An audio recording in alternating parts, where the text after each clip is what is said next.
Good evening. Welcome to APTN National News. I'm Daryl Stranger.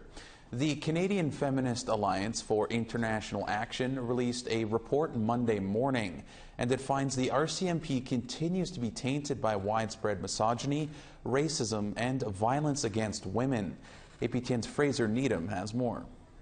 Accusations of racism, sexism, and violence against women, both within and outside the RCMP, are not new. But a new report brings these allegations into focus and calls on the government to take action. Pam Pometer, one of the FAFIA report's co-authors, says it builds upon what is already known.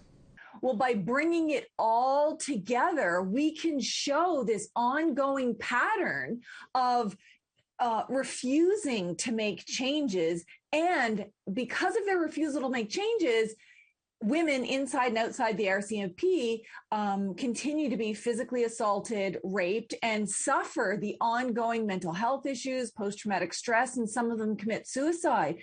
Shivangi Misra also co-authored the report. She says it is clear the force is not only failing to protect women within the RCMP from violence, but also women and the public at large. Misra says 2020's mass shooting in Nova Scotia is just one example of this. There were complaints made by the shooter's partner about domestic violence, intimate partner violence, and they refused to act on time, which has led to femicide and other violence against, a very systemic, broad violence against women. The report calls on the government to create an independent oversight body and perform an external review of the Mounties. The force does have a civilian review and complaints commission, but Misra says this is not working. But it's also because the current oversight and accountability mechanism is not truly independent. It is intertwined with the RCMP itself. So if there are women who complain against the misconduct of RCMP officers, it is the RCMP that investigates itself. And then these recommendations and these implementations, it's the RCMP commissioner that has the final ultimate say on these recommendations. Pometer says the review should explore serious structural changes to the RCMP, which could include dismantling the force if necessary. We're calling for an independent review, but it's for a very specific purpose, for the purpose of legislative changes, for the purpose of potentially, if the review looks like these can't be fixed, dismantling the RCMP, for the purpose of providing supports for women. I mean, all of these things are incredibly important. The RCMP's headquarters in Ottawa did not respond to APTN's request for comment. Fraser Needham, APTN National News, Ottawa. In the Atlantic region, a second Mi'kmaq First Nation launched their own self-regulated treaty lobster fishery after talks with the Department of Fisheries broke down. Chief Doreen Bernard of the Lennox Island First Nation says her community could not wait any longer. APTN's Angel Moore was at the launch and brings us this story. That's how you protect treaty rights. You get out there and you do it and you practice it. That's the only way to do it. That's Chief Darlene Bernard as her community gets ready to defy federal regulations and launch the Lennox Island Tree Protected Fishery from the community's wharf, located off the coast of northwestern Prince Edward Island. Fishers are going out to harvest lobster and earn a moderate livelihood under the community's management plan. Bernard says the federal government has not respected Mi'kmaq treaty rights.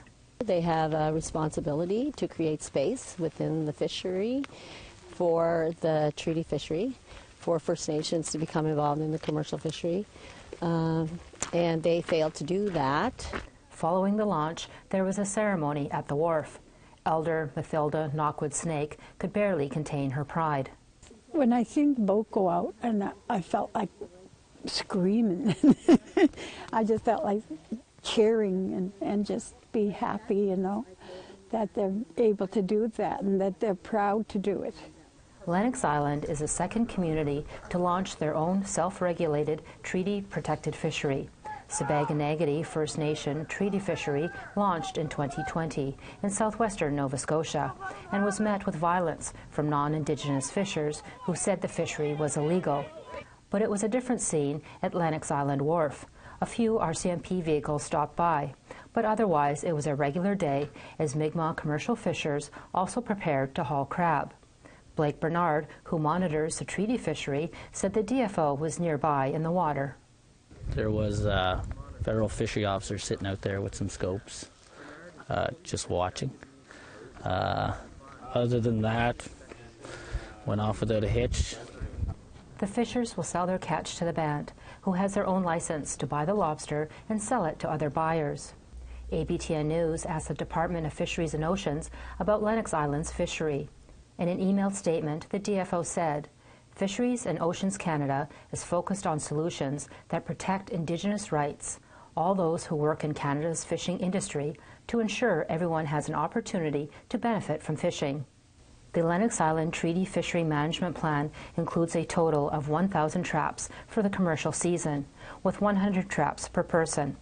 A Lennox Island fisher told APTN News the treaty traps had yet to be seized by fisheries officers, as went to air. Angel Moore, APTN National News, Lennox Island First Nation.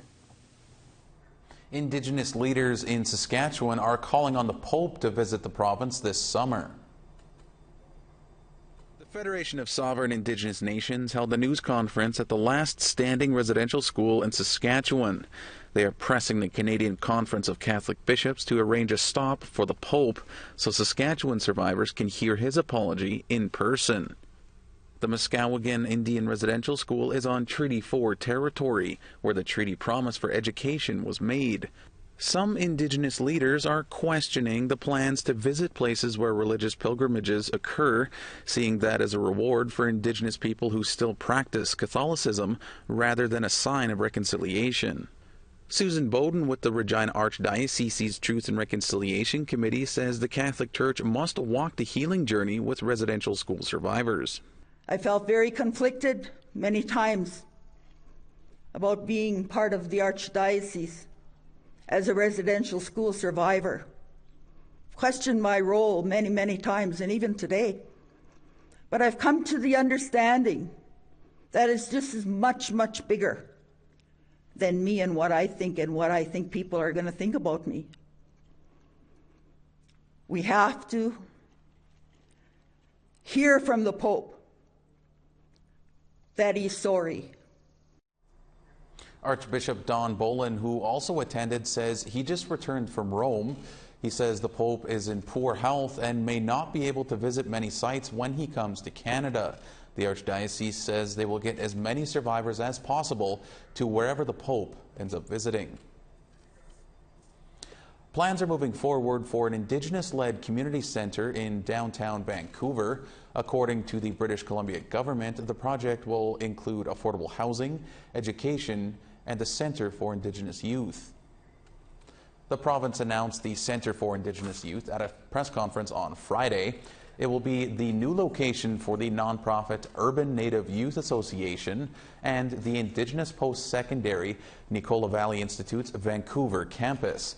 BC will provide an additional $2.5 million for finalizing the project. MLA Melanie Mark expressed joy when sharing how the project got started. Advanced Education Minister, I invited both parties to come together. Native Youth Centre was growing out of its space. NVIT was growing out of its space. We brought them in a room. We dreamed big. We got a concept plan. You got the news release. Today, government is announcing the approval of the concept plan to build that business case, which is going to be the blueprint for our future. We need to take a short break, but still to come, the search for a missing woman in Vancouver has come to a tragic end.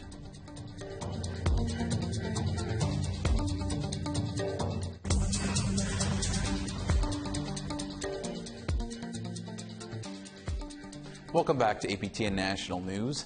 A meeting of Indigenous financial minds and institutions for the purpose of increasing economic prosperity took place last week. Among the attendees at the National Aboriginal Capital Corporations Association's Indigenous Prosperity Forum was the Bank of Canada.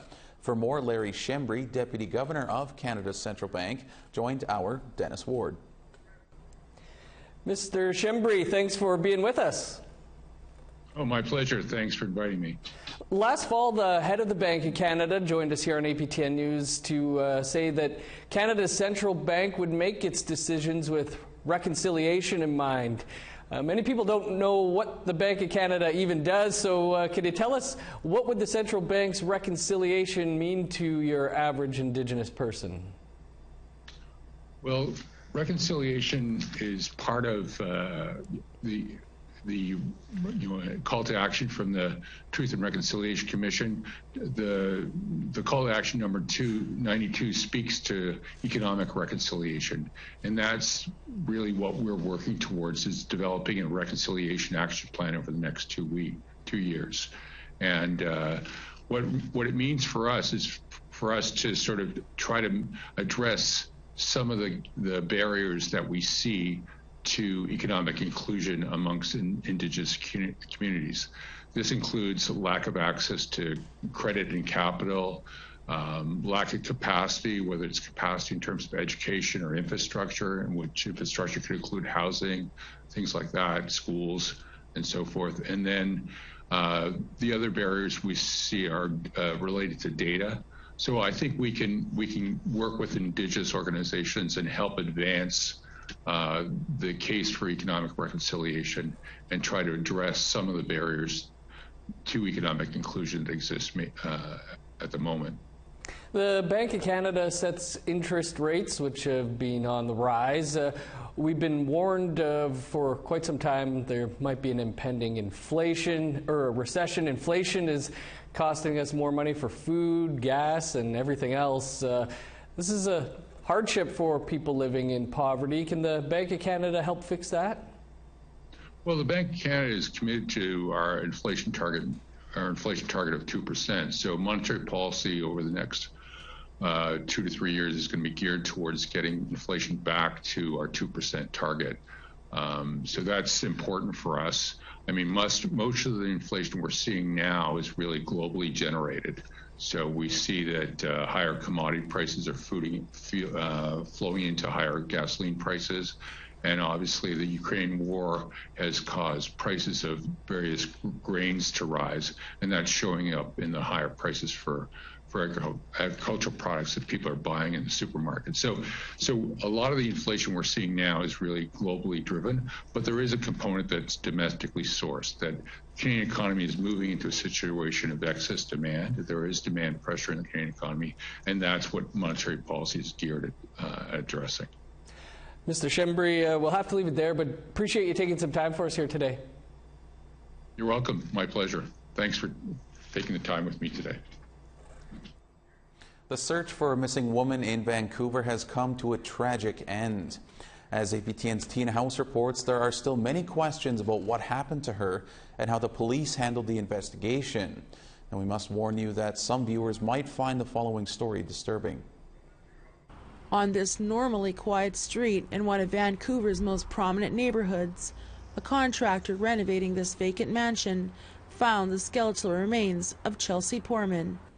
The 24-year-old has been missing since September the 8th, 2020, after getting separated from her sister Paige after a night on Granville Street, just a 10-minute drive from here.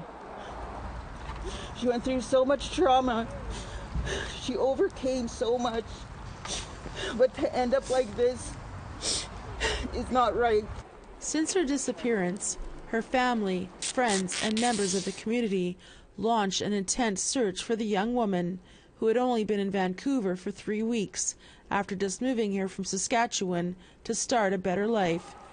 Her family said she didn't know anyone in the city, and it wasn't like her to not be in touch. Her family says they reported it to the Vancouver police, but say the police did not immediately start the search, didn't interview her sister Paige right away, or request for surveillance videos from the area. How many more Chelseas? Every single person has a responsibility to do everything they can to stop this, and they're not. Over 100 people gathered outside the house where she was found to pay their respects to the family and to demand justice for Chelsea after Vancouver police called her death not suspicious. Chelsea's mom Sheila says she is enraged they deemed it not suspicious after getting details from the coroner. I was told from the coroner, and I had to ask him twice if what he said was true. He said that Chelsea wasn't fully intact. She was missing her cranium, and she is missing some fingers. And they have the gall to say that it's not suspicious and no foul play. We do not believe that Chelsea was murdered. We don't believe that her death was caused by another person. The exact cause of death may never be known, and at this point it's considered to be undetermined. Her family and advocates are demanding that the police do a more thorough job and find out what happened to her and who is responsible. VPD, you need to respect the Poorman family. When you said her case is not suspicious, is hurtful and harmful to our people. VPD needs to apologize to our relatives, the Poorman family. Adding to the mystery is that Chelsea was discovered on one of these two balconies here in the back of the house. Now, there is no way to access the balconies from the outside, and her family confirms that Chelsea had a disability in her arm, making it nearly impossible for her to scale the side of the building to get onto the balcony. Police have also revealed that not only was she not intact when she was discovered, but there was a blanket placed on top of her. The owner is overseas, and this house has sat empty for the last couple of years. That is until just a couple weeks ago, when contractors made the grisly discovery. VPD barely even looked. It was our people, our way as Indigenous people, our strength as Indigenous people. You know who is suspicious? VPD. According to her sister Paige, after they got separated that night, she called her sister, and Chelsea said that she had met a new bae and that she was okay. That was the last time anyone heard from her, and then her phone was turned off. They believe that Poorman died near the time of her disappearance, and toxicology tests were not possible. And on this Mother's Day, instead of celebrating this day, her mother, Sheila Poorman, and her family are in deep mourning over the loss of Chelsea and asking what really happened to her. Tina House, APTN National News, Vancouver. All right, we need to step aside for one final break, but still ahead, for the first time, an animated series is being recorded in an Indigenous language in Atlantic Canada.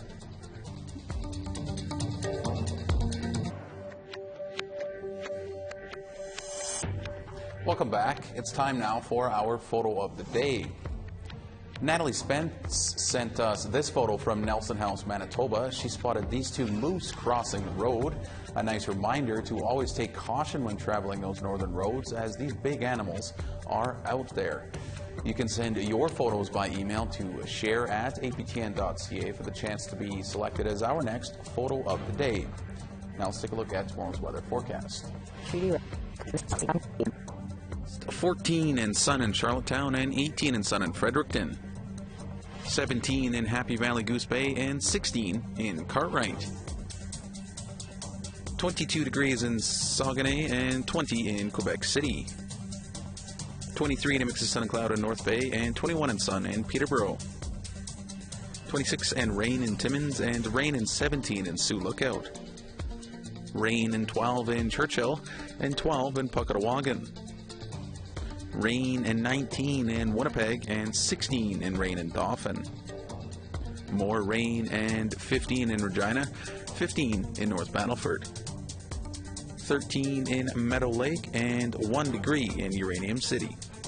Over in the west, some snow and 5 degrees in Fort McMurray and 13 in Grand Prairie. 9 degrees in Red Deer and 11 in Calgary.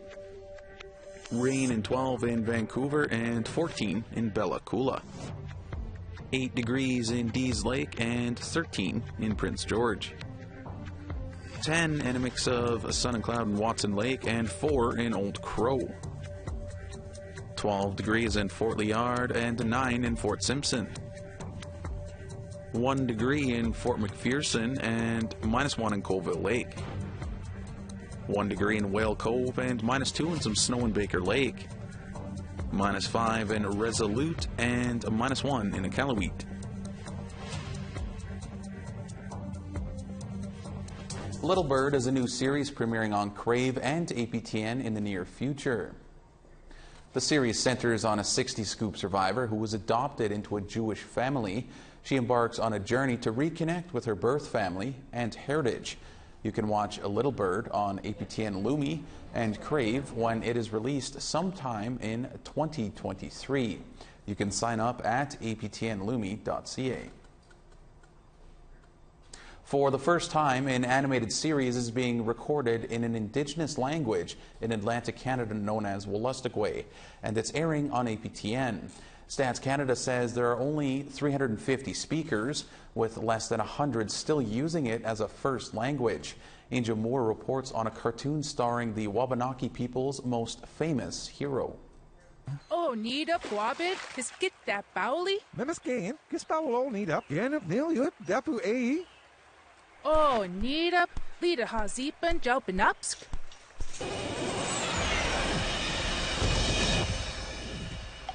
What?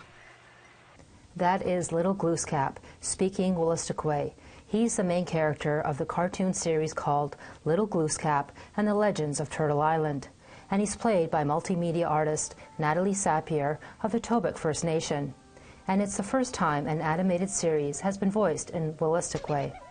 Every part of your spirit is awake, and then you start seeing your language everywhere. So I'm really excited to see this show be airing because I miss it. The series follows the adventures of Glooscap as a boy. According to legend, he's said to have created landscapes and animals.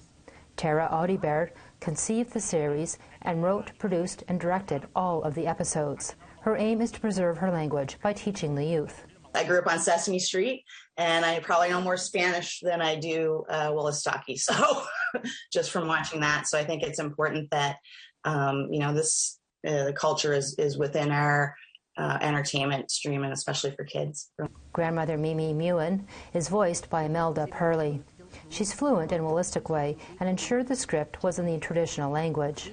So what this is doing in the language, it's showcasing identity to be safe, identity to be shared, identity to be proud of, identity to be, celebrating.